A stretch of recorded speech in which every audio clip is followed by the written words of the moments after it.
ఇవాళ రేవంత్ రెడ్డి నువ్వు కూడా రెడీ ఉండొచ్చు. అప్పుడప్పుడు ఒక ఆయన అంటుంటాడు, ఈయననే ఆఖరి, ఈయననే చివరి, ఈయననే మొదటని. నాకేం పర్వాలేదు, ఆఖరి అయినా పర్వాలేదు. నా నాయకుడు ఇచ్చిన మాటను నిలబెట్టాలని క్రమశిక్షణ కలిగిన కార్యకర్తగా నేను బాధ్యత తీసుకున్నా.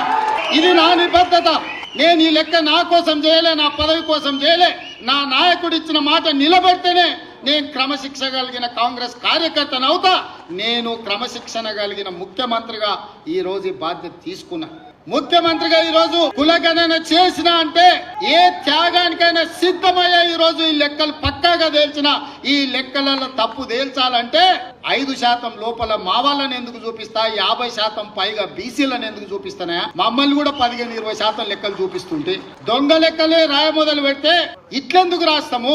ప్రతి మనిషికి పక్కా సమాచారాన్ని సేకరించినము.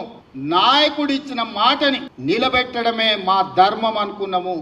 అందుకే పార్టీ విధానాలను, సిద్ధాంతాలను, నాయకుడి ఆదేశాలను పాటించిన కాబట్టే ఈ రోజు ఇక్కడికి రాగలిగిన.